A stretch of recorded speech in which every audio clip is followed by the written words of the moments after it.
soirée et bonne année. Bonne année.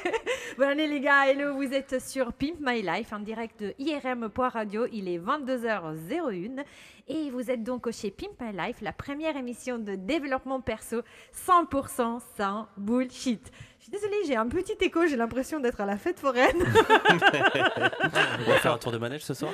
Exactement, on va faire un tour de manège. Alors, d'ailleurs, les gars, si vous nous suivez à la radio, sachez que vous pouvez aussi taper Pimp My Life sur irm.radio sur Twitch et regarder nos têtes sur Twitch. Ou aussi, vous pouvez aller sur Instagram, ça c'est plutôt pendant la semaine, hein, si vous voulez avoir des news, interagir avec les posts, etc. Vous pouvez aller sur irm underscore, Pimp My Life underscore IRM et bien sûr, vous serez les bienvenus dans notre communauté.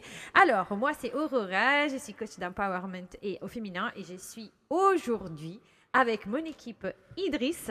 Salut, bonsoir, bonne année, joyeux Noël, on a loupé plein de choses.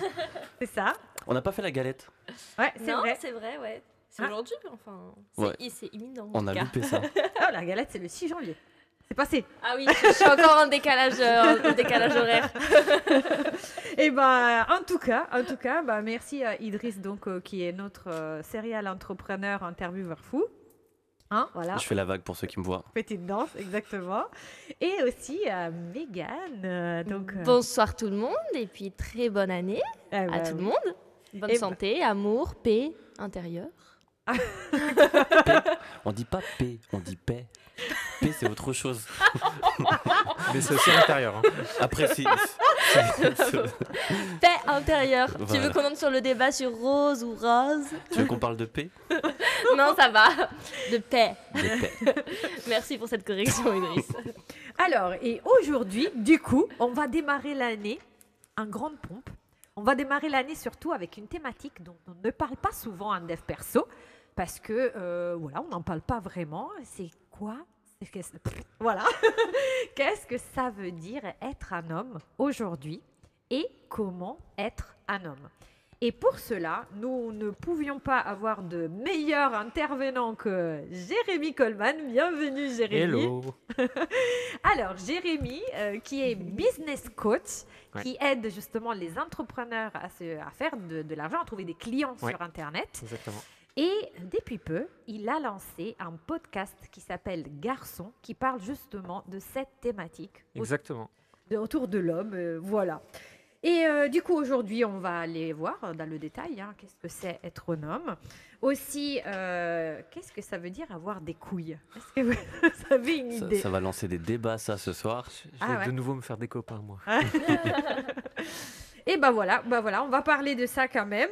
On va regarder aussi, est-ce qu'il y a des méthodes qu'on pourrait suivre, un peu comme les méthodes de séduction, vous savez, pour être l'homme parfait en 2021 aujourd'hui. On va regarder ça de près.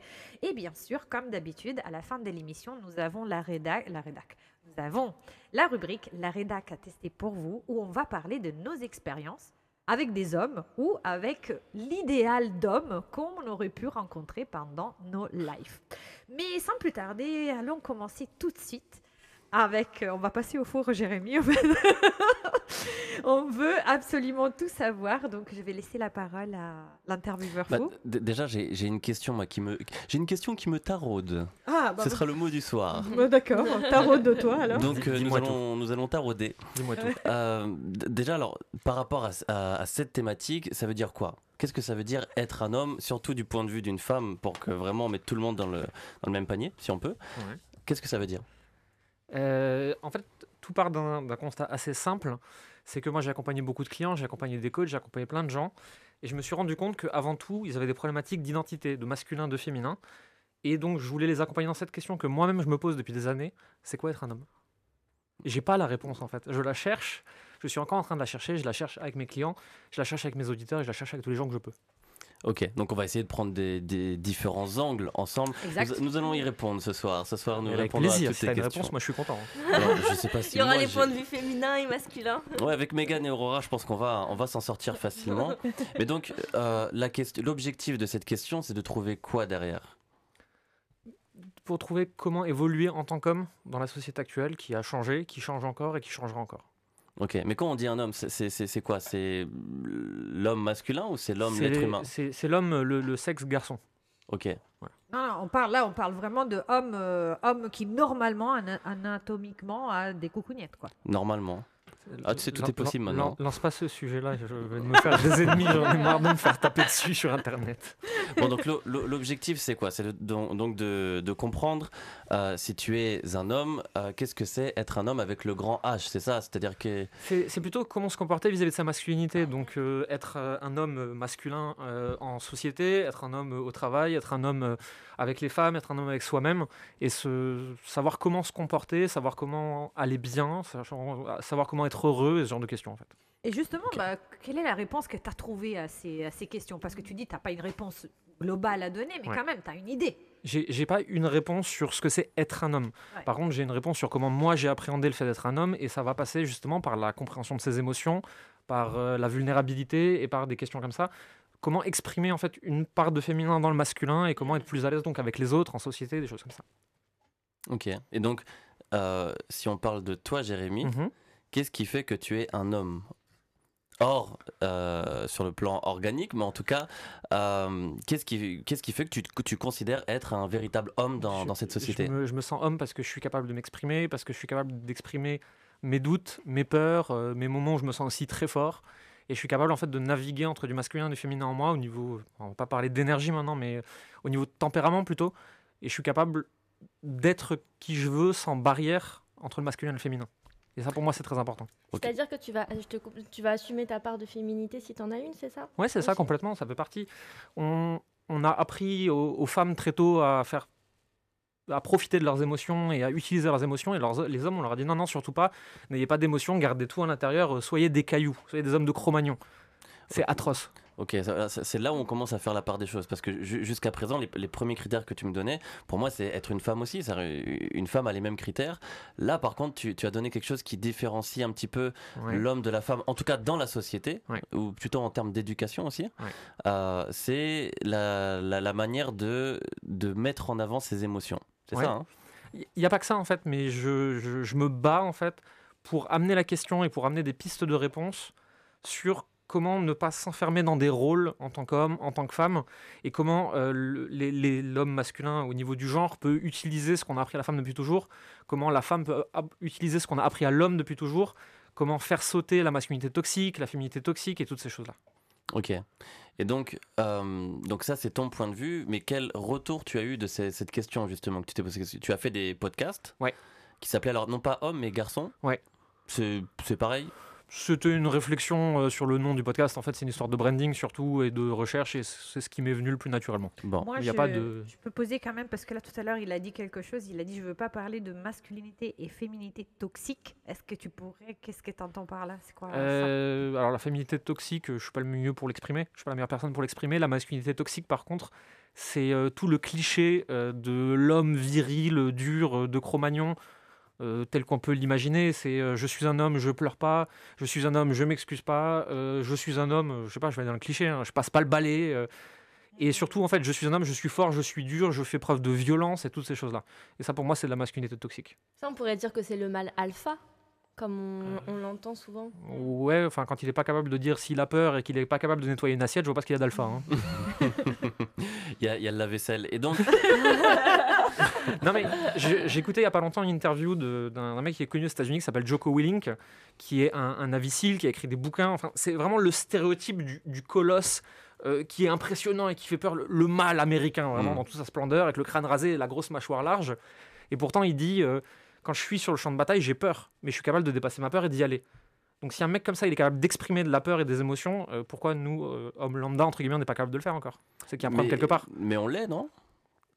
Pas les gens que je rencontre, la plupart du temps. Alors justement, voilà, quel genre de retour tu as justement autour de cette question? Alors j'ai beaucoup plus de femmes que ce que je pensais qui me suivent, et qui en fait me suivent pour derrière discuter de ce genre de choses avec leurs maris, avec leurs amis, avec leurs frères, avec leurs cousins, avec leurs pères, des choses comme ça. Visiblement, c'est beaucoup plus simple pour les femmes d'aborder ce sujet-là avec moi, et ensuite d'en parler avec les hommes autour d'elles. J'ai aussi par contre des hommes qui me suivent et qui me disent merci, il n'y a jamais personne qui en a parlé avant. Ok, et donc c'est quoi leur challenge? On a parlé de la problème de mettre en avant, de gérer des émotions. C'est les émotions, c'est exprimer les émotions, c'est exprimer leur identité, c'est beaucoup de rapports hommes-femmes, de rapports de séduction, de savoir comment se positionner, c'est-à-dire que je suis gentil, pourquoi je plais pas? Parce qu'en fait, si tu es gentil pour faire plaisir aux autres, en fait, tu es une carpette. Donc c'est pas un trait identitaire de valeur en toi qui serait séduisant. T'étais juste trop gentil pour rien. C'est le fameux nice guy. Et en même temps, donc, ces gens-là, ils vont commencer à se dire, bon, dans ce cas-là, il faut que je sois un connard, il faut que je sois le mâle alpha, justement. Ben non, en fait, le mâle alpha, c'est un connard et il a tendance à plaire parce qu'il est ténébreux, parce qu'il est sexy, des trucs comme ça. Mais personne ne veut faire sa vie avec un connard qui te tape dessus. C'est sexy 5 minutes de loin dans les films, à la télé. Et donc, comment réconcilier les hommes avec ces deux parts-là pour trouver qui ils ont envie d'être, en fait, dans cette société actuelle, où les femmes ont repris beaucoup plus d'ascendance, beaucoup plus de pouvoir aussi, et c'est très bien. Mais juste, quand on a été éduqué, entre guillemets, en tant qu'homme dans le monde d'avant, et qu'on est dans le monde de maintenant, on s'est là, putain, où est-ce que je me fous, en fait? Oui, est-ce que les choses dans la société, la position de l'homme et de la femme a bien évolué? Ouais, complètement. Ouais. Avant, alors je vais pas être macho, mais avant c'était vraiment la femme plutôt à la maison. Il y avait des rôles. Ouais. Et l'homme allait travailler, allait couper le bois dans la forêt. J'ai pas d'avis sur si les rôles d'avant, les rôles de maintenant sont bien, sont mal, etc. Limite, c'est pas à moi de le dire, mais les rôles ont évolué et comment on fait? C'est super intéressant ce que tu dis parce qu'en tant que femme, moi je m'étais jamais rendu compte à quel point pour les hommes ça pouvait être délicat de se positionner justement par rapport à ça. C'est très compliqué, parce que on nous inculque depuis petit, montre pas tes émotions, sois un homme, pleure pas, n'aie pas peur. Ouais. C'est les Américains ils disent men's up. En français c'est soit un mec mais c'est pas encore assez fort. C'est soit un bonhomme en fait, c'est pose tes couilles sur la table et arrête de faire l'enfant. Moi, j'ai des phrases que j'ai entendues très souvent. Et encore aujourd'hui, mon père, qui a plus de 65 ans, m'a dit l'année dernière, quand je lui parlais d'un truc, je lui disais, mais tu veux pas exprimer en fait ta vraie peur qui est derrière cette engueulade de merde qu'on a, etc. Arrête de paniquer maintenant et dis-moi ce que t'en penses. Il m'a dit, moi, je suis un homme, je panique pas. Ok, voilà, bon, c'est l'exemple, en fait, c'est ça. Mais on dit aussi, ne fais pas ta fillette, fais pas ta femmelette. Ah oui, mais même, moi ça m'est déjà arrivé plein de fois qu'on me dise pleure pas, mais laisse-moi tranquille, j'ai envie de pleurer, je pleure. Non mais c'est ça, laisse-moi pleurer, puis je te casse les dents quand même, mais laisse-moi pleurer quoi. Eh ben imagine, on te le dit à toi alors que t'es une femme, alors si on oui, le dit à c'est Jérémy, ça, c'est pour ça que je dis que c'est super intéressant d'avoir ce point de vue-là, ouais, c'est clair. Bah puis c'est ce qu'on nous montre, dans notre éducation, on nous le montre partout, dans les films, dans les séries, dans les dessins animés, surtout les enfants, et au travers des dessins animés, on leur fait comprendre exactement c'est quoi être une fille, c'est quoi être un garçon. Le moment Disney, il fallait qu'il arrive. J'en ai un. C'est un vrai problème, c'est un vrai problème. Ouais, vas-y. Mulan. Ah, ok. Mais pas Mulan, le film, qui est complètement raté, vous l'avez vu? Non, le film, j'ai pas regardé. Déception. Le dessin animé, ça par contre vous l'avez vu. Oui, et donc vous voyez ce challenge donc de Mulan qui est une fille qui justement pour sauver son papa part à la guerre, et à l'époque en Chine tu pouvais pas partir à la guerre si t'étais pas un garçon, et donc elle se transforme en garçon et elle fait face à tout un tas de stéréotypes, de préjugés et de choses incroyables parce qu'elle justement elle n'en est pas un. Et donc c'était justement la petite référence. Il y a une musique dans Mulan, c'est Comme un homme. Vous connaissez ça? Comme un homme. C'est quand même méchamment stéréotypé en fait. Ouais. Oui. C'est donc la fille est obligée de se déguiser en garçon pour partir à la guerre. Donc c'est à dire que de toute façon les hommes ils sont bons qu'à partir à la guerre.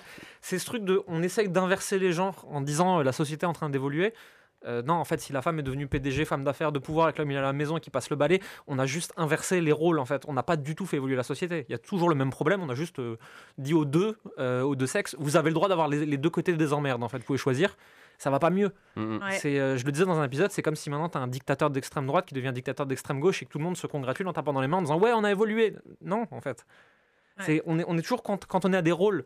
C'est juste que maintenant les rôles qui étaient avant aux femmes, les hommes peuvent les avoir aussi. Bien sûr. Ça n'a pas changé en fait, c'est toujours la merde. Mais sur YouTube, moi je parle aussi de ça. Parce qu'en fait, côté vestimentaire, quand on regarde des femmes, on dit que pour avoir accès à des postes de pouvoir dans la société, dans les entreprises, c'est vrai que, et même en entretien d'embauche, on t'encourage à t'habiller comment? Un costard en fait, un tailleur. Comme Mulan. Voilà, comme Mulan. Et quelque part, il y a parfois, parce que j'en avais parlé une fois avec un gars qui sortait d'un cabinet de recrutement, en fait de placement plus que de recrutement. Et lui, il disait qu'il avait rencontré une super belle femme, parce qu'il a rencontré toujours les personnes avant de pouvoir leur proposer des postes, surtout quand il pensait pouvoir les placer. Avant, il voulait les rencontrer personnellement pour voir un petit peu le caractère et tout. Et il m'a dit, il faisait beau et tout, on a décidé de se voir dans un bar. Et donc, il voit une fille magnifique s'approcher, la fille ultra féminine, en jupe, talons, tout ce que tu veux.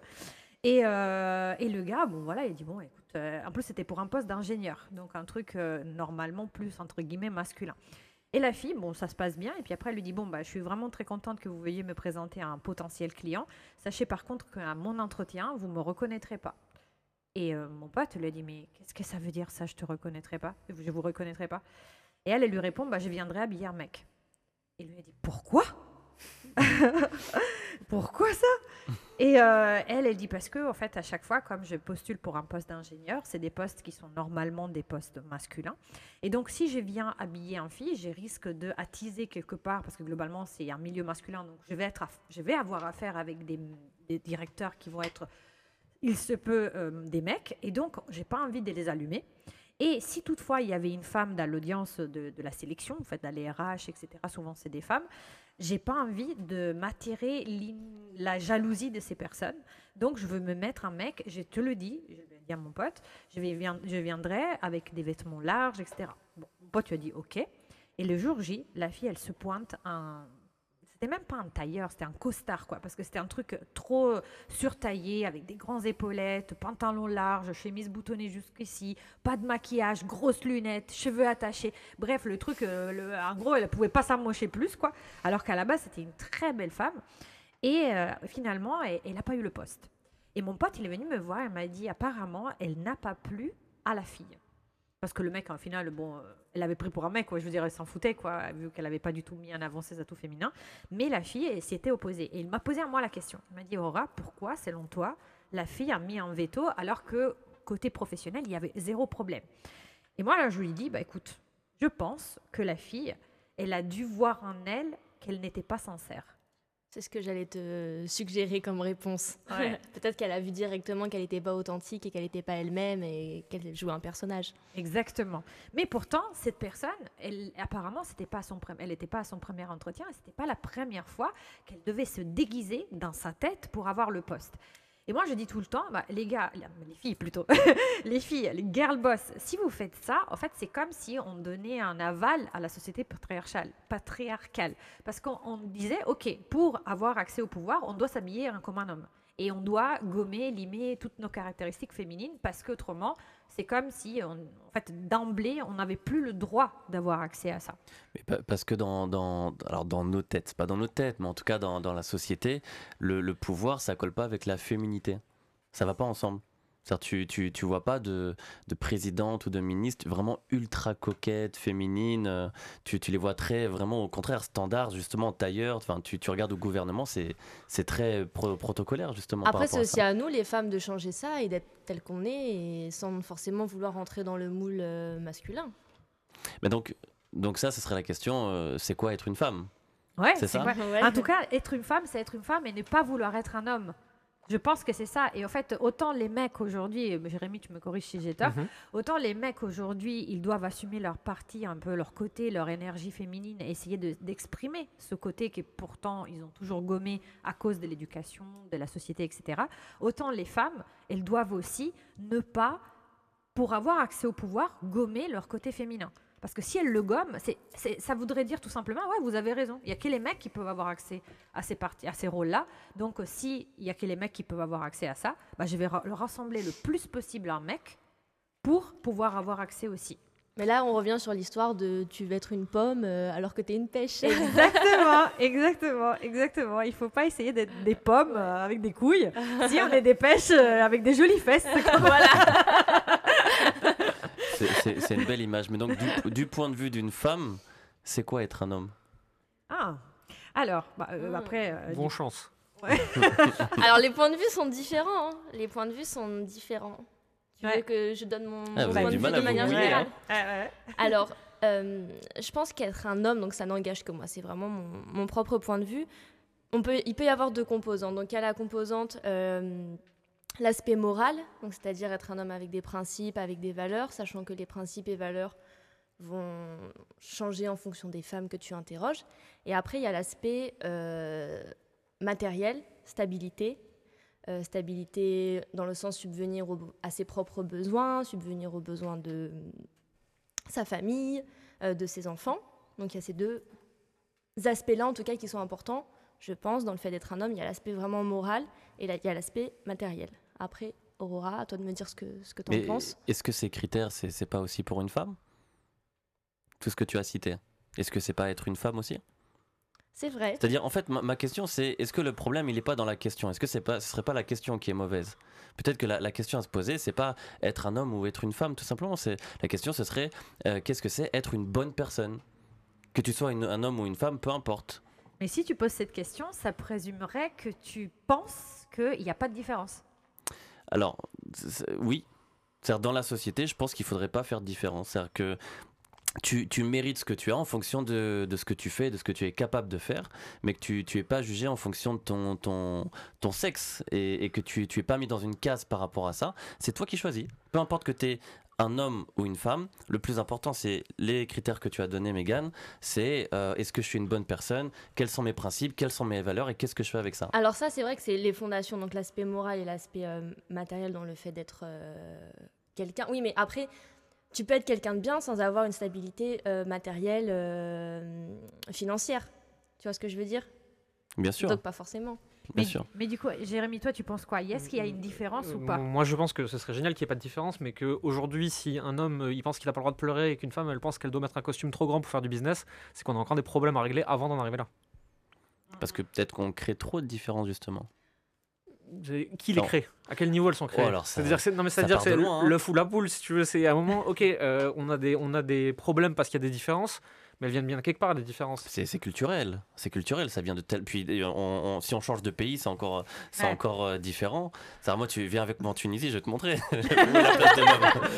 Alors... moi, je suis un homme, je peux venir en Tunisie, il n'y a pas de problème. Moi, je suis une femme, mais je veux bien venir en Tunisie. D'ailleurs, je pense que c'est prévu cette année. Bienvenue. Tu es la bienvenue. Mais d'un pays à un autre, d'un pays à un autre, justement, la place de l'homme et de la femme est différente. Et donc, je pense que la question, elle est bizarre, en fait. La question, je pense qu'elle nous emmène encore dans ce truc où, voilà, il y a les femmes, il y a les hommes. Bah, voilà, être un homme, c'est ça, être une femme, c'est ça. Et voilà, chacun de son côté. En fait, ça dépend parce que l'idée, c'est que les deux puissent absorber les uns les caractéristiques de l'autre, c'est-à-dire qu'une femme puisse aussi assumer son côté beaucoup plus viril, entre guillemets, c'est-à-dire plus être dans l'action, plus vouloir bouger ses fesses, etc. Alors que l'homme, lui, il pourrait peut-être plus assumer son côté féminin, sa sensibilité, le fait de pouvoir s'exprimer librement, de pouvoir aussi montrer sa fragilité. Et aujourd'hui, bien sûr, c'est la société. Alors là, on parle de notre société ici en France, en Italie, en Europe. Après, ça va être encore pire, je dirais, dans d'autres pays. Tu vois, je sais que Jérémy, dans ton podcast, tu parlais des pays de l'Est. Ouais, c'est particulier là-bas. Voilà. Ou au contraire, si tu n'es pas un homme, si tu n'es pas macho, en fait, tu vois, tu dois le montrer et le pouvoir, c'est ça, c'est être macho et c'est bien. Et pour autant, dans ces pays-là, si la femme elle tend son verre et qu'il est vide, c'est la honte pour l'homme, il s'en est pas occupé. Exactement. Et il n'y a pas la journée internationale du droit des femmes comme chez nous, ça va, c'est la journée de la femme, point barre. Et tous les hommes, ils vont offrir des fleurs à toutes les femmes. Ça les met dans un rôle de petites choses fragiles, et ça c'est un autre débat encore, hein, mais ils ont à la fois dans ces pays-là un extrême machisme et en même temps un extrême respect pour la femme. Je sais pas si c'est bien ou pas bien, c'est pas à moi de le dire, mais c'est intéressant à regarder en tout cas. Ouais. Alors les fleurs aussi en Italie, on les offre. Hein. Le 8 mars, il y a des mimosas partout qui sont offertes. Et je me rappelle même au lycée, il y avait un mec qui avait offert des petites brins de mimosas à toutes les filles de l'école, quoi. Mais c'est triste. Quoi donc? Qu'il y ait une journée des droits de la femme ou une journée pour la femme, enfin, ça voudrait dire que, enfin voilà, il y a nous et il y a les femmes, enfin voilà. Non, on a fait une arnaque depuis, on a fait une journée de l'homme aussi. C'est pour faire genre, c'est pas 364 jours par an. Il y a aussi la fête de la grand-mère, hein, mais à ce moment-là, on va les. Non, mais après, je pense que les femmes ont besoin des hommes comme les hommes ont besoin des femmes. Ouais, c'est complémentaire. Mais donc, est-ce qu'il faut vraiment faire une différence? Bah écoute, pour moi, anatomiquement, il y a une différence. mais du coup, en termes de cases dans la société, est-ce qu'il faut qu'il y ait une différence? Non, encore une fois, la case dans la société, c'est la société qui l'impose et surtout c'est la culture. Donc si tu veux changer les choses, c'est en prenant les choses depuis le début, c'est-à-dire avec l'éducation. Pour moi, je ne vois pas d'autre solution à n'importe quel changement d'ailleurs que ça ne passe pas par l'éducation. Donc après, c'est un parti pris qui devrait être pris par le gouvernement. Alors s'il y a quelqu'un qui nous écoute plus haut, C'est Marlène Schiappa. Voilà. Voilà, on t'en veut pas pour le défrisage. Mais Le lissage brésilien. voilà. Oui, bah, c'est ça. Bon, bref. C'est un défrisage? C'est un défrisage, c'est D'accord. juste que ça s'appelle lissage brésilien parce que c'est pas sur des cheveux afro, quoi. Ah, là-dessus, tu me bats à plat de couture. Hein. Et alors moi j'avais fait ce truc-là quand j'avais des cheveux. Hein.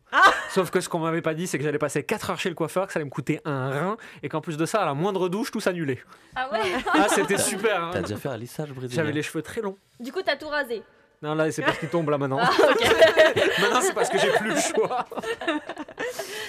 Bon, en tout cas, ouais, je pense que vraiment, c'est par l'éducation qu'on pourra changer les choses. Après, justement, je sais que Jérémy, toi, dans ton podcast, tu parles de modifier, tu parles de conditionnement de la part de la société Ouais. entre le rôle d'homme et de femme. Et c'est quoi, en fait, selon toi? Ce conditionnement, il vient de tout. Il vient de l'éducation, il vient de l'école, il vient des parents, il vient des dessins animés, des BD, des livres, de tout. Un truc que je disais dans un des podcasts, c'est justement c'est le jour où on aura Barbie devient millionnaire et Action Man Papa Poule, peut-être que les choses elles auront changé. Mais en attendant, on éduque aujourd'hui encore les enfants à être dans des rôles et des cases très définis.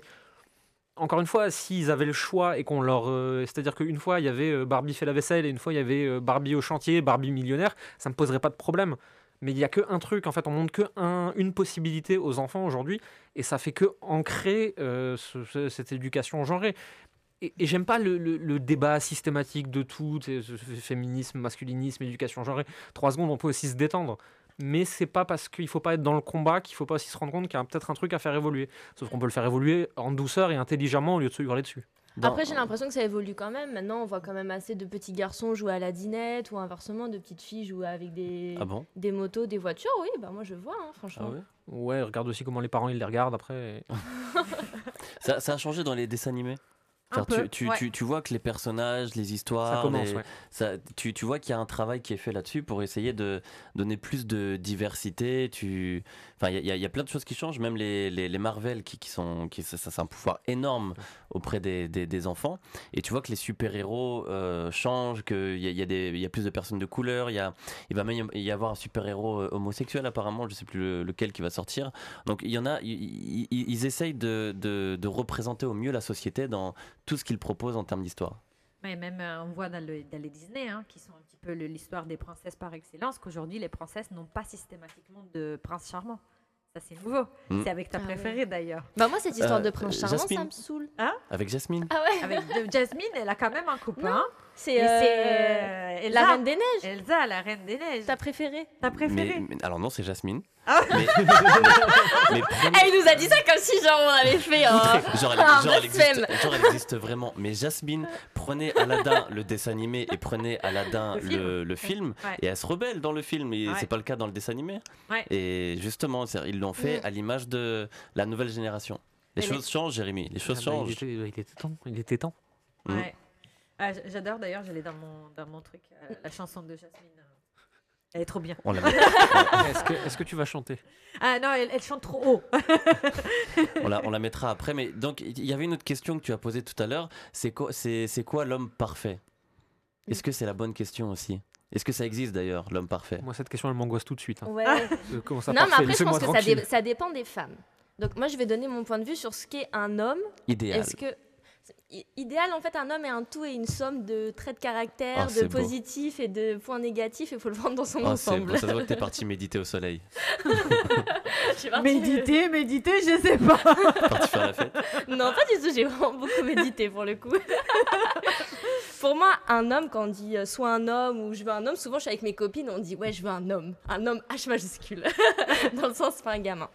En général, ça va être un homme qui est loyal, intègre, qui est droit, qui est honnête. Ça, c'est mon point de vue en tout cas. Après, pour certaines personnes, il va y avoir un aspect de stabilité financière qui est très importante. Et ça, j'en parlais avec des amis tout à l'heure. J'ai pas mal d'amis, pour revenir sur les cultures différentes, qui sont africaines. Et on a eu un débat cet après-midi à ce sujet-là, sur la place en fait de la stabilité financière pour les hommes en Afrique. Et pour beaucoup de femmes africaines, être un homme, ça passe par avoir une stabilité et un côté très travailleur, une stabilité financière et matérielle que nous, les femmes européennes, on n'a pas forcément quand on donne la définition d'un homme idéal où ça va plus être centré sur les valeurs morales. Donc ça dépend vraiment beaucoup de la culture du pays et des traditions, comme on le disait tout à l'heure. Et après, pour les pays de l'Est, je ne connaissais pas du tout, mais c'est intéressant à savoir. C'est un peu la même chose, c'est-à-dire qu'on retrouve vraiment ce truc avec l'archétype de l'homme dans son rôle d'homme et l'archétype de femme dans son rôle de femme, sauf qu'en plus là-bas, selon les pays et selon si c'était plutôt à la campagne ou dans une capitale, tu vas en plus avoir l'effet poupée Barbie. Qui est très culturel là-bas. Hein. Et encore une fois, il n'y a pas tellement de jugement de valeur dans ce que je dis, c'est juste un constat en fait. Hein. C'est pour connaître beaucoup de gens qui sont originaires de ces pays-là, c'est ce que j'ai regardé. Maintenant, Tu veux dire la femme objet, la femme qui est très belle et qu'on aime bien montrer aux autres. Ouais, des fois c'est des plantes vertes. C'est vrai que non, mais c'est vrai que souvent les femmes de l'Est sont vues comme ça. Hein. Après c'est un petit peu un préjugé, mais c'est l'image que certains ont en tout cas. Comme des petits. La relation homme-femme là-bas est très particulière il me faudrait toute une vie pour décrire ce que j'ai pu observer. Et il y a du bon, il y a du mauvais. Et en même temps, moi, ceux que je connais, c'est ceux qui sont aussi en France depuis 15-20 ans. Donc, c'est peut-être pas tout à fait ceux de là-bas non plus. Mais il y a toute une palette de choses intéressantes à observer dans leur culture, en tout cas. Et moi, je trouve qu'il y a beaucoup de choses que tu as dit tout à l'heure en parlant de ces populations de l'Est qui ressemblent à ce qui se passe en Italie, en fait. Et pas partout en Italie. Non, pas partout en Italie. Vers chez toi, ouais. Ça veut dire quoi? Alors, Jérémy, tu te débrouilles avec ça. Bon courage. Moi, je dirais rien de plus. Hein. Il se tire des balles dans le pied tout seul. Non, de côté de la table, je suis pas en danger. Non, mais pourquoi ça? Pourquoi tu dis ça? T'es dans la merde. Ça veut dire quoi? Je suis en ping-pong là. Oh, gauche, à droite. Je vais me défendre. C'est pas des objets pour quelque chose que je pourrais. Non, vas-y. Ça dépend des régions de l'Italie. Ah, ouais, oui et non. Hein. Oui et non. Elle est pas bien, Jérémy. Là. Non, mais j'essaie de voir comment je peux m'en sortir. Là. Non, mais c'est vrai, les gars, même si vous êtes à la maison, qu'est-ce que vous en pensez? Est-ce que vous êtes déjà sorti avec un mec italien, avec une fille italienne? Est-ce que vous pensez vraiment qu'il n'y a pas de différence entre la culture française et la culture italienne? Parce que alors là, moi je trouve que c'est pas du tout à fait la même chose, hein. Vraiment. Ah non. Ouais, voilà. Raconte-nous, toi, ce que tu penses du coup. Moi, je pense que, comment te dire, indépendamment de la région d'Italie où tu vas, par exemple, si tu sors pour la première fois avec un mec et ce mec-là ne paye pas pour toi, c'est pas comme en France où la fille, elle va se demander à la fin, est-ce que je vais payer? Est-ce que je vais faire semblant de vouloir payer? Est-ce que je vais quand même payer parce que sinon je vais passer pour une michetonneuse? Est-ce que on fait moite-moite, comme ça on va faire la parité? Est-ce que je lui laisse faire son galant s'il sort sa carte bleue, mais s'il la sort pas, à ce moment-là je la sors parce que moi ça me gêne pas, hein, tout compte fait je m'en balèque. En Italie, non. C'est-à-dire que ton sac, tu le gardes bien sur tes cuisses et c'est hors de question que tu payes lors du premier rendez-vous. Alors qu'en France, c'est pas du tout comme ça. Mais c'est super aura tout ce que tu as dit parce que là, les mecs, vous allez voir toutes les questions que nous, on se pose quand on va en premier encart à table avec un homme. Je me suis posé déjà toutes ces questions. Est-ce que je sors? Est-ce que je sors pas? Est-ce que t'as tout résumé? Alors derrière, les mecs entre nous, on va aussi s'appeler, se dire non mais attends, elle a même pas fait semblant qu'elle allait payer. Moi, je fais semblant. Moi je pense que semblant c'est bien. On sait tous ce qui va se passer en réalité. Mais semblant c'est bien, ça fait genre. Quoi. Vous êtes enregistrés, je vais garder ces extraits là. Dès que je rencontre les mecs là, tiens, prépare-toi. Et non, donc concrètement, vous payez ou vous payez pas? Mais jamais de la vie. Je veux dire, non mais attends, je te dis pas quand tu fais une vie avec quelqu'un que tu dois attendre d'être entretenu. Je te dis pas ça. Mais je te dis que si tu sors, t'as jamais vu le gars et tu sors, tu l'as vu en soirée. Et après bon voilà, bref, il t'invite à dîner et que lors du premier rendez-vous, il ne tente même pas de payer pour toi. Je veux dire, c'est en Italie en tout cas, je te dis pas en France, hein, parce que justement c'est ce qui est marrant derrière, c'est que c'est la culture. Mais en Italie, concrètement, tu ne payes pas, c'est que tu es un gros radin ou que on te trouve on pense que tu es un ton, quoi, tu vois. Genre, tu es un ton, donc tu mérites pas, donc dégage. Ça veut dire ça concrètement en Italie ou je suis très très radin et je suis désolée, avec moi, voilà, si tu es avec moi, voilà. Oui, mais dans l'autre sens, certes, tu as des femmes, c'est très important pour elles de payer. Pas tout le temps, mais en tout cas de payer pour montrer que elles s'assument, elles sont indépendantes et elles ont du caractère. C'est quelque chose qui est très important pour certaines femmes. Hein. Pas en Italie. Tu sais, on pense que c'est pas comme ça qu'on mesure le fait d'avoir des couilles justement, tu vois. C'est un peu comme, je sais pas si vous avez vu un vieux film qui s'appelle, c'est un truc genre le gros gras mariage grec ou à la grecque, je sais pas comment Non, ça ça me dit s'appelle. rien. Bref, Regarde c'est pas les mêmes l'histoire films. d'un mariage. Ouais, mais c'est un vieux truc. C'est un truc où, en gros, il y a une histoire, un mariage qui s'organise en Grèce, et à un moment, il y a toute une famille où, concrètement, soi-disant, c'est le mec qui porte les pantalons et qui doit décider, mais concrètement, c'est la femme qui lui souffle toutes les questions. Et à un moment, il y en a une qui veut se révolter, et t'as la maman de la maison qui dit, mais non, attends, tu lui suggères, et en fait, tu fais que, genre, c'est son idée. Et quand il va dire ton idée, tu vas dire, ouais, c'est génial, mais t'as une super idée, mais c'est génial. Et le mec t'inquiète que comme ça, comme tu lui as soufflé l'idée, mais qu'au final tu l'as encensé, tu l'as dit, ah t'es génial parce que tu as sorti cette idée-là, bah le mec il va faire ce que tu veux quoi. Vous êtes diabolique. Ouais. Les meufs sont diaboliques, je suis désolé. Il y a trop de vices. Il y a ça et le fait que vous aimez qu'on vous guide, qu'on vous dise viens chérie, viens on s'en va. On aime bien Viens, on les va hommes faire ça. entreprenants en général. C'est Exactement. rare d'avoir une femme qui dit non, moi je veux pas un homme entreprenant. On aime bien un homme qui prenne des initiatives. Ça c'est vrai. Si tu veux, un premier rendez-vous, le mec il te dit, je sais pas, qu'est-ce qu'on fait? Et tu dis, je sais pas, on peut aller là. Ah, si tu veux. Non, pas si tu veux. Ouais. Tu me dis qu'est-ce que tu as prévu pour ce rendez-vous. Jérémy, est-ce que toi tu es d'accord ou ça te choque tout ça? Non, je suis complètement d'accord avec ça parce que c'est ce que j'ai pu observer en fait. Mais je suis pas sûr que ce soit une question d'homme ou de femme, mais plutôt de tempérament masculin ou féminin. Le tempérament féminin aime bien être cadré par le tempérament masculin, mais c'est pas, je pense pas que c'est une question d'homme ou de femme par contre. Après, ce que tu disais me fait penser à une phrase que j'avais lue, c'était Napoléon Hill dans Réfléchissez, devenez riche, qui disait la femme est assez intelligente pour faire croire à l'homme que c'est son idée, et l'homme est assez intelligent pour faire genre qu'il n'a pas compris ce qui se passait. C'est sympa, ça, c'est intéressant. Non, mais pour revenir sur l'addition, moi, ça m'est arrivé une fois, pour vous dire. Hein. Ça te tourlupine cette histoire. Non, mais c'est une anecdote de mon pire rencard Toi et t'as que eu je le tiens. on partage. Je suis sûr. Non, j'ai eu pire que ça, Une anecdote de mon pire rencard que je souhaite partager justement parce que c'est avec le sujet. Donc j'ai eu un rencard, on est allé au restaurant et tout, mais je voyais qu'il n'y avait pas du tout feeling. Et à la base, puisque je reviens sur la préhistoire, à la base, il m'a dit je t'invite, on va au restaurant thaïlandais parce que je sais que t'aimes bien, je vais t'inviter et tout. Donc moi je dis ok, donc on va au restaurant thaïlandais. Et pendant le restaurant, on voit qu'il n'y a pas trop de feeling, et que ça se passe pas super bien. Et à la fin, il me demande si je veux aller chez lui. Donc moi je dis non. Le pauvre. Je On dis non, l'embrasse. mais c'était logique en fait, c'était non, c'était non. Donc je lui ai dit non. Non, mais il a tenté sa chance. Non, mais sur un et du malentendu, coup, ça peut passer, y a- comme disait l'autre. Mais du coup t'as dit non avant qu'il paye. C'est ça le problème. Parce que vas-y continue, je pas. Il avait demandé l'addition et non mais je suis choquée, je vais pas m'en remettre, je vais mettre 10 ans à m'en remettre. Il a pris le ticket. Et il a dit bon bah du coup on divise. Bah oui t'as dit non. Et il a appris, il a dit bah du coup vu que tu veux pas venir chez moi. T'es trop content de les avoir placés, des applaudissements. Ça te fera tant et ça me fera tant. Ah, mais c'est horrible quand même. Tu connais le terme cher. T'as dit. Alors si tu veux dire non, dis-le. Bah laisse-moi réfléchir. Mets du suspense. Il paye et après tu dis non. Donc ça c'est pour revenir à un exemple de, en tout cas, ce que n'est pas un homme. Ah Alors, un homme qui fait l'addition et qui va exactement calculer combien c'est ta part et combien c'est la mienne. Parce que Ce n'est tu pas veux pas un homme. aller chez lui alors qu'il t'a dit qu'il t'invitait. Voilà, c'est même plus une histoire d'homme, c'est une question de respect. S'il Non, a mais- dit je ouais. t'invite, je t'invite, toi, c'est pas on divise. Mais... Non, mais en dehors de ça, le mec qui croit qu'il doit inviter au resto pour ramener la fille chez lui, c'est déjà qu'il y a un problème de masculinité là quelque part. Ah, ça Ouais, et dépend, qu'ils me tu sais, il y a disent toute bon une bah du stratégie. coup, vu que tu veux pas venir chez moi, on divise. C'est vraiment le du coup. C'est horrible. C'est atroce. C'est genre cause à effet, quoi. À l'horreur.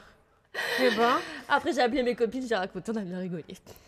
et ben d'ailleurs, est-ce que tu as trouvé des méthodes, Mégane, sur... est-ce qu'il y a des choses bizarres qui circulent sur Internet, sur des méthodes farfelues pour devenir un homme? Alors moi j'ai trouvé le fait que sur être un homme, il fallait vraiment assumer ce qu'on faisait et assumer ses choix. Et une femme, non. J'ai pas creusé à ce point sur les femmes, et c'est vrai que si on me pose la question là, être une femme, c'est vrai que c'est assumer ses choix, mais j'ai l'impression que pour la femme, il y a un peu plus, vous allez me dire, vous les hommes, de tolérance dans le fait d'être indécise ou de pas assumer ses choix. Vous en pensez quoi? À 18 ans, sûrement, mais une fois que tu en as une trentaine, quelqu'un qui assume pas ses choix, c'est insupportable en fait. En tout- Peu importe homme ou femme, en fait. C'est juste c'est être un humain civilisé qui peut interagir avec C'est ça, d'autres humains exactement. civilisés. Je pense que la tolérance, elle est différente quand on a 20 ans, 30 ans, 40 ans. Ouais, et, je pense, ouais. et 50 ans. Je dis, c'est pas une question de sexe. Hein. Pour moi, c'est la question qui est mauvaise. C'est pas une histoire d'être un homme ou une femme. C'est voilà, quel genre de personne Bah, t'es. il faudrait vous poser la question à vous. Alors, c'est quoi pour vous être une femme? C'est quoi pour vous une femme alors? Elle m'a mis Parce un que coup de pression droit dans les yeux. Nous, on pose la question, c'est quoi être un homme? Alors moi, je vais dire, c'est quelqu'un qui assume ses choix et qui ne fuit pas ses responsabilités. Et c'est aussi ce qu'on voit comme méthode beaucoup quand on se renseigne sur Internet. Oui, bah tout Alors, pareil. Tout pareil. Tout pareil. C'est tout ce que tu peux dire d'un homme. Et il n'y a pas pour moi, l'aspect c'est des pour une femme. émotions, de la sensibilité qui Tout va pareil. entrer en compte? Mais qu'est-ce qui doit changer? Qu'est-ce qui doit changer? Alors après, on a notre part de féminité, part de masculinité. Masculinité, c'est dur à dire ça. Mais qu'est-ce qui devrait changer au final? C'est juste qu'on s'emboîte pas de la même manière. Sinon, le reste, c'est la même chose. Je vois pas ce qui change dans ce que tu dis. Peut-être un peu plus de sensibilité et d'aspect de gestion des émotions chez les femmes qui est plus présent. Alors voilà, c'est ça. Je pense que c'est les mêmes ingrédients, mais qui sont utilisés différemment. À une dose Ça vous différente. va, ça? C'est bien? Ouais, pas mal, c'est non? très bien. Ouais. C'est très bien. Je réfléchis en même temps que vous parlez là sur. Ouais, ces ça fait différences. beaucoup de réflexions en même temps. Parce qu'en fait, pour moi, ouais, en effet, on peut dire que les ingrédients sont les mêmes. De toute façon, on est des êtres humains, donc il n'y a pas pour moi de différence dans ce qu'il y a dedans. Mais par contre, c'est vrai qu'on peut parler de dosage. Mais je pense que la question qui a suscité Jérémy avec son podcast, c'est plutôt de se dire comment faire pour que l'ingrédient qui est le moins présent aujourd'hui, on puisse l'assumer et que peut-être on puisse aussi montrer qu'on en a autant, quoi. Parce que je veux dire, c'est pas parce que tu es un mec que tu n'es pas sensible. Tu peux aussi être un mec, être sensible et pourtant, à cause de la société, avoir peur de montrer ce trait de caractère qui pourtant est intrinsèque et qui t'appartient. Je pense aussi que tout simplement, il y a beaucoup de gens, peu importe homme ou femme aujourd'hui dans notre société, qui ne savent pas qui ils sont, qui ne savent pas comment se positionner, comment devenir des adultes finis et heureux. Et bah, moi, je suis un homme, je peux parler à des hommes. Je vais pas dire aux femmes, je vais t'apprendre à être une femme. En fait, c'est pas à moi de le faire et ce serait ultra maladroit et déplacé de ma part. Moi, je m'adresse aux gens que je peux le plus facilement aider parce qu'ils vont plus facilement se reconnaître en moi.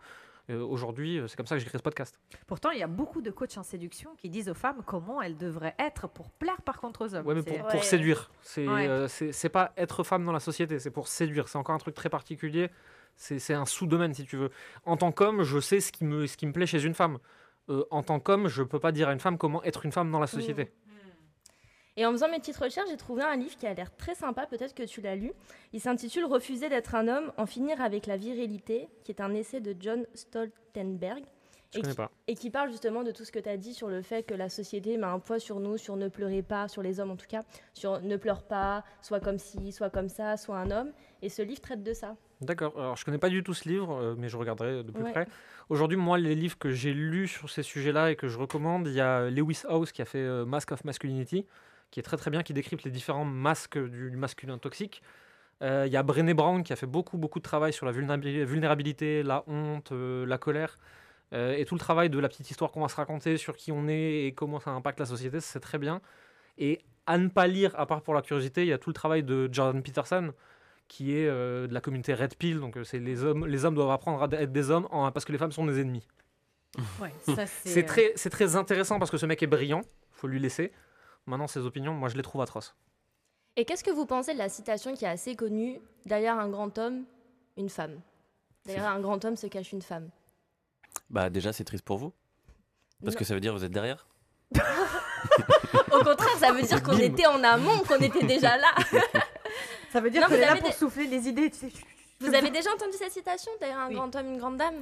Exactement. Dans le sens, c'est une femme qui a... Moi, en tout cas, comment je l'interprète, c'est une femme qui a construit en tout cas un homme. C'est la phrase qu'on répète à chaque fois pour vous flatter. Quand on veut vous flatter, qu'on veut vous brosser dans le sens du poil. Non, Tu mais veux dire plus- c'est comme mariage heureux, mariage pluvieux, un truc comme ça, genre c'est pour te... Pour alléger la peine. Voilà, pour alléger la peine. Non, là, plus sérieusement, là où tu as raison, c'est que je suis convaincu que c'est les femmes qui nous cadrent. Ça commence par la maman, mais après, ça commence par la femme avec qui tu partages ta vie. C'est là où tu dois devenir un homme, justement. C'est à partir du moment où tu dois prendre soin d'une femme, c'est là où tu dois montrer est-ce que tu es un véritable homme ou pas. Et c'est là où tu fais la différence.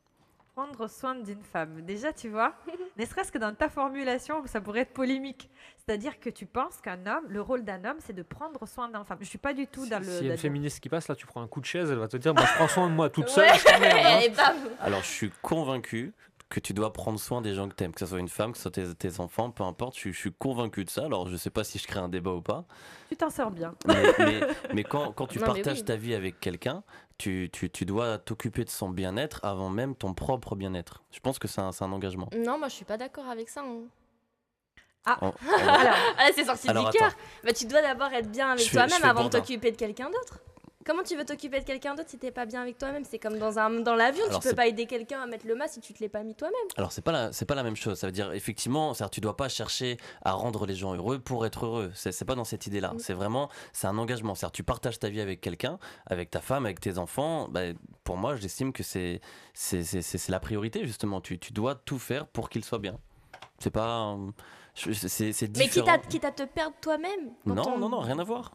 Rien à Ok. voir, ça, tu restes qui tu es, tu étais bien dans tes bottes, tu kiffes la life, mais Mais t'es prêt à sacrifier ton propre bien-être pour le bien-être de ta femme?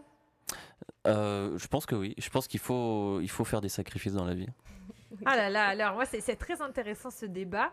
Je pense que que ce soit culturellement d'un côté, culturellement de l'autre, en effet, on nous apprend, en fait, ce type de raisonnement. Si on le pousse, ce qui va amener, c'est que on va quelque part déléguer, ou cette femme, par exemple, imaginons, tu es avec quelqu'un, va déléguer la joie ou son bonheur à qu'est-ce qu'elle reçoit des autres. Tu vois? Et même toi, imagine que cette femme dont tu prends soin ne te retourne pas l'amour comme toi tu l'entends. Bah, quelque part, tu vas être triste parce que tu as eu l'impression de faire des sacrifices pour elle. Objectivement, je pense que c'est mieux, alors après chacun pense ce qu'il veut, mais de prendre chacun sa responsabilité, on est responsable chacun de notre bonheur, et après c'est juste en étant responsable de notre bonheur qu'on pourra vraiment ne pas faire le sacrifice pour plaire à l'autre, parce que quand on ne fait pas de sacrifice pour plaire à l'autre, ça veut dire que l'autre, elle voit quelle est notre vraie tête, quel est notre vrai visage. Et du coup, si elle nous accepte, c'est que vraiment on a quelque chose à faire ensemble. Parce qu'autrement, surtout quand on sort pour les premières fois avec quelqu'un qu'on ne connaît pas encore bien, donc vraiment c'est un gros crush, elle est super sexy ou même super beau mec, etc.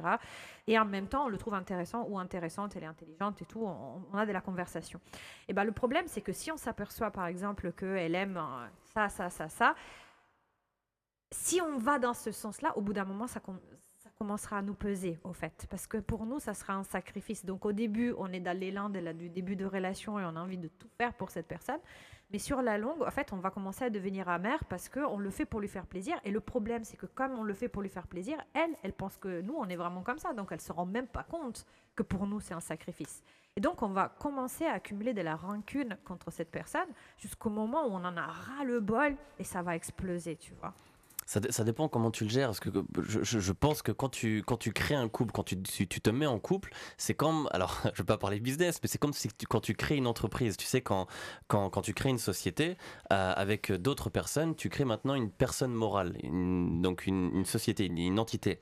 Et cette entité, du coup, bah, ça devient un nouvel habitacle. Et bah, quand tu crées un couple, je pense que le couple c'est pareil, ça veut dire c'est un mélange de nous deux, et ce nous deux, tu vois, c'est pas je fais quelque chose pour l'autre pour lui faire plaisir et vice versa ou autre, c'est on fait quelque chose ensemble pour notre couple. Tu vois, Oui. quelque chose qu'il y a entre nous deux, et c'est cet habitacle. Tant que tu nourris cet habitacle du couple, même exemple pour une société, et ben c'est là où justement les choses vont bien, je pense. C'est pas une histoire de sacrifice. Je pense que c'est très juste ce que tu dis, mais ça part de l'idée que au début, t'es montré ton vrai visage, tu vois.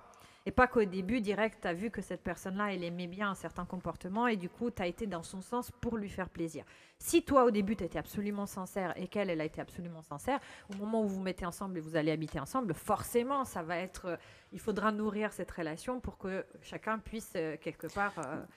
C'est ça, Ouais. tout est question de communication. Tu prends le mec qui est à fond sur le foot et puis bah, la nana pas du tout, elle déteste ça, mais parce que bah, elle veut nourrir son couple et elle aime ça. Le soir où il y a un match de foot, elle va pas l'empêcher de le voir, et au contraire, elle va faire en sorte qu'il soit bien, qu'il passe un bon moment. À même titre que si la nana elle adore le shopping, c'est très stéréotype tout ce que je donne, et bah, il va l'accompagner et pas Moi, j'ai en rien dit, football. hein. Moi je me Il mouille. laisse pas le débat. Surtout Mais- si c'est un match de l'OL. Exactement, ils sont premiers du championnat. Mais Là, elle fait la cuisine et lui amène en plus. mais c'est ça, Et des bières. nourrir son couple, c'est ça, c'est pas 50-50, c'est all in, c'est tu donnes tout ce que tu peux à 100%, et tant que voilà, tu nourris cet habitacle, tout va bien. Après, moi, je pense que le couple aussi, c'est beaucoup 1 plus 1 égale 3. Dans le sens, il y a l'homme, la femme, et comme tu dis, on crée une troisième personne, mais c'est pas un.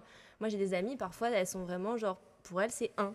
Et c'est pas 1, non, c'est 1 plus 1 égale 3. Surtout pas. Franchement, c'est hyper dangereux d'être Ouais. fusionnel comme ça. C'est hyper dangereux parce que ça va craquer au bout d'un moment.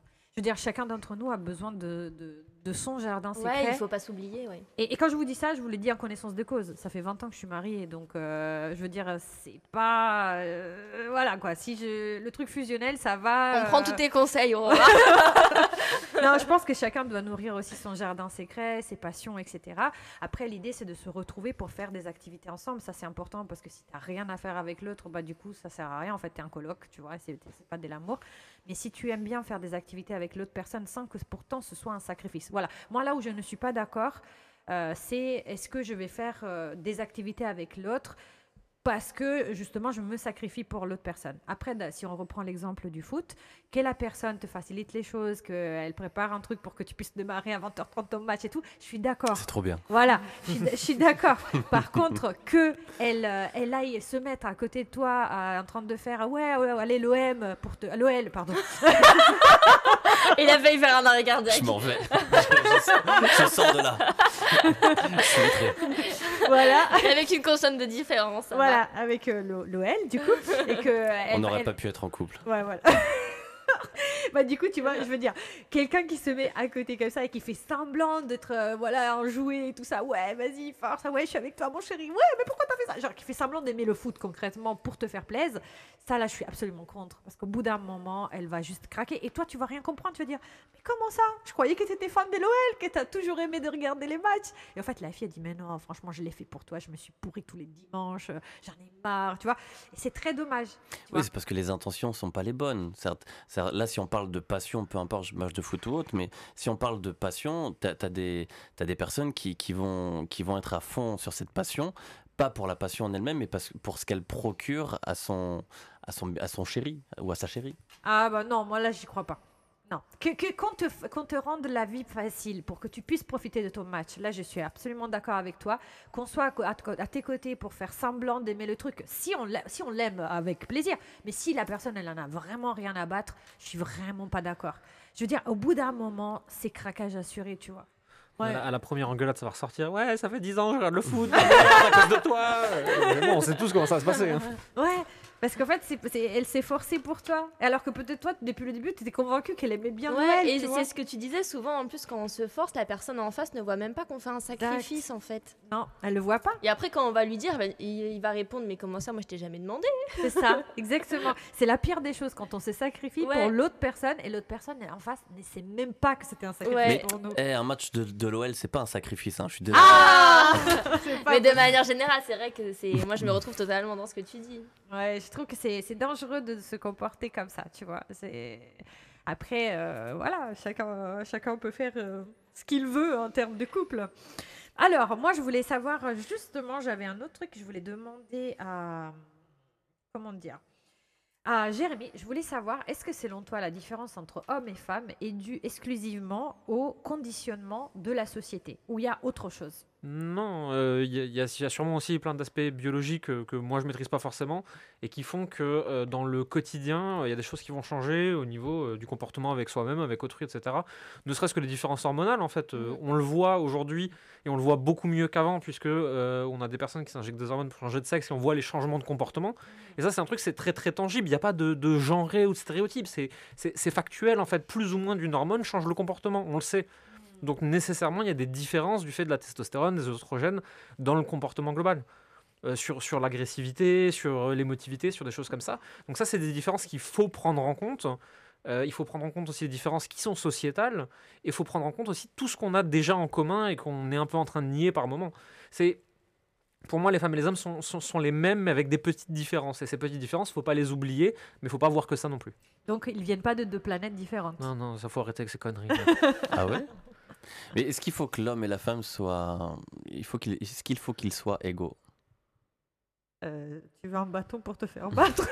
Non, mais Pourquoi tu poses c'est une cette vraie question. Égaux, on est égaux, oui. Après, égaux ne veut pas dire être similaire. C'est-à-dire, non, pas les mêmes, mais en tout cas, est-ce que vous aimeriez être vraiment à la place d'un homme? Parce qu'on parle de place depuis tout à l'heure.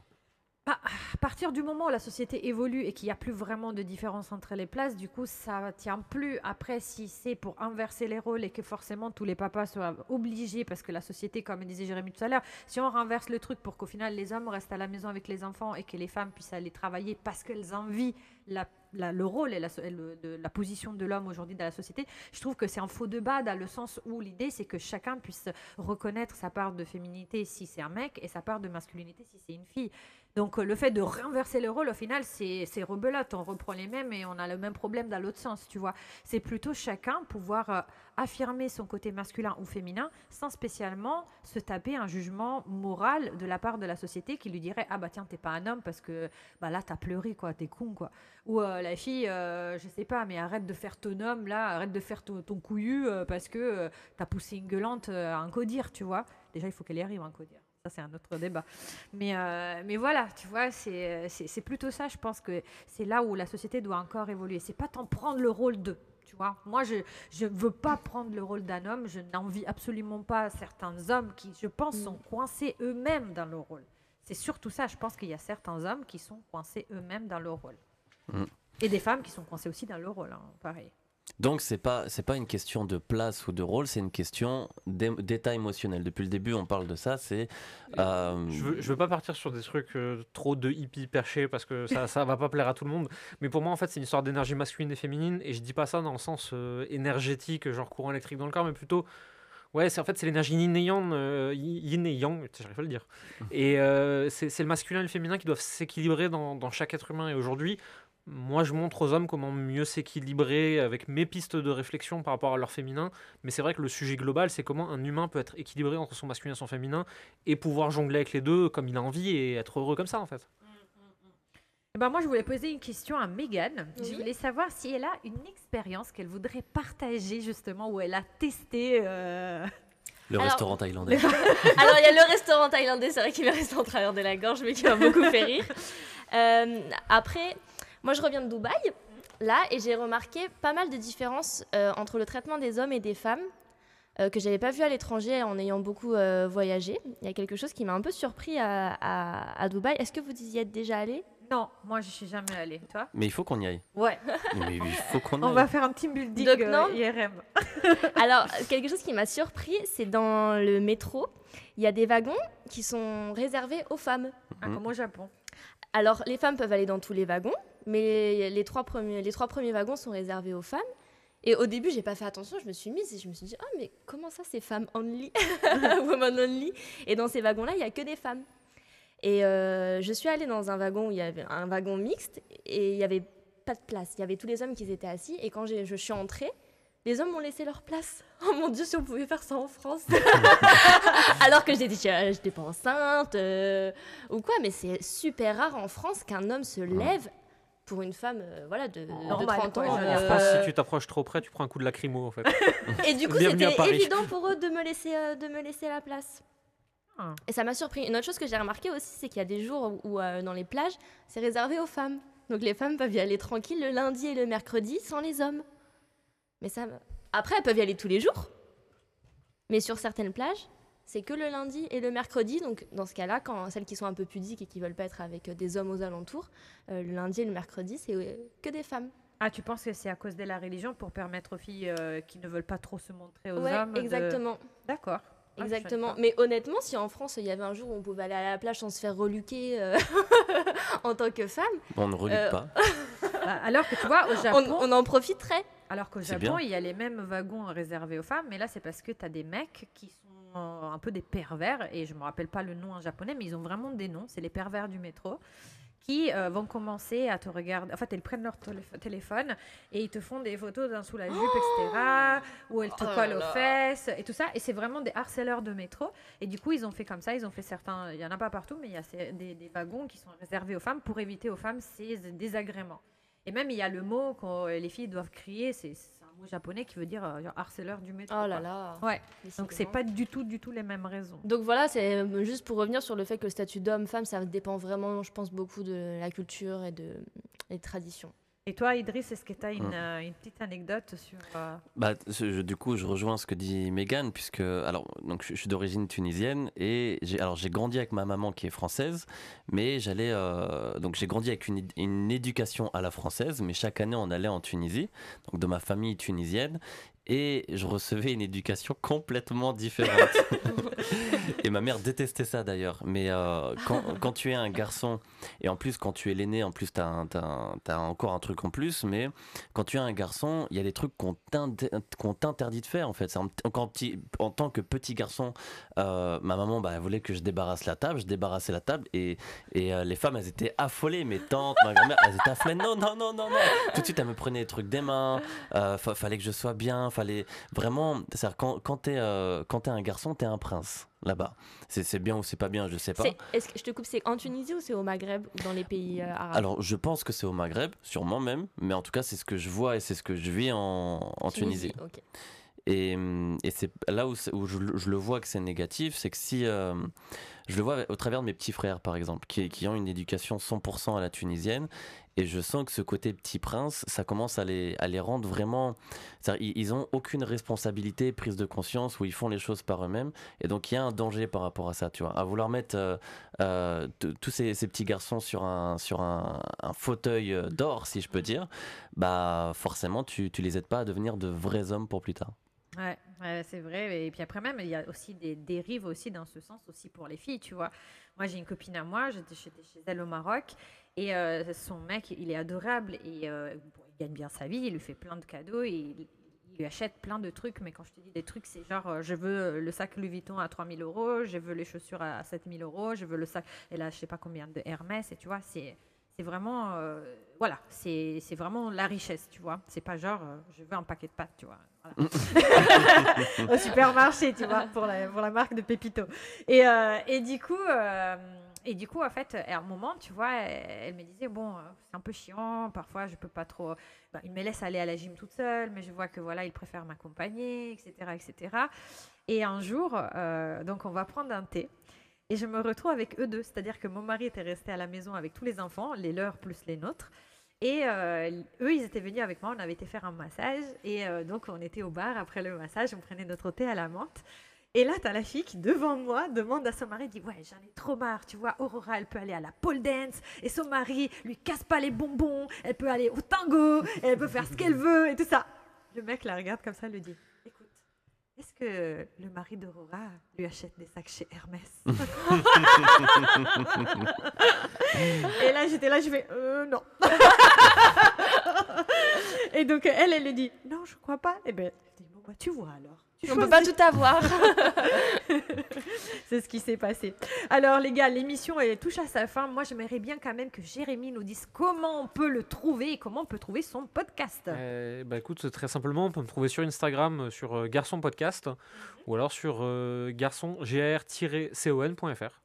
Super, et bah écoutez les gars, en tout cas merci beaucoup d'avoir été avec nous. Il est 23h03, vous êtes toujours chez IRM, émission Pimp My Life. Je remercie aussi mes coéquipiers Idriss. Merci, bonne soirée. On se retrouve quand? Semaine prochaine? On se retrouve la semaine prochaine. Cool. Par contre, grosse nouvelle les gars, la semaine prochaine, à partir de la semaine prochaine, nous serons à 20h30 au lieu de 22h. On s'est dit que comme ça, vous êtes un peu plus cosy, vous avez fini votre dîner, vous vous mettez devant IRM pour vous relaxer avant autre chose. 20h30. 20h30. Tu sais ce qu'il y a à 21h? Non, il y a Il quoi? y a Lyon-Metz. Non. Bon, il va y avoir Idriss déconcentré la semaine prochaine. Alors, et merci aussi donc à Mégane d'avoir été avec grand plaisir. nous. Merci encore Jérémy d'avoir Avec été plaisir. avec nous. Et je vous dis d'ici là, portez-vous bien. À la semaine prochaine. Ciao, ciao. Ciao, ciao. Bye.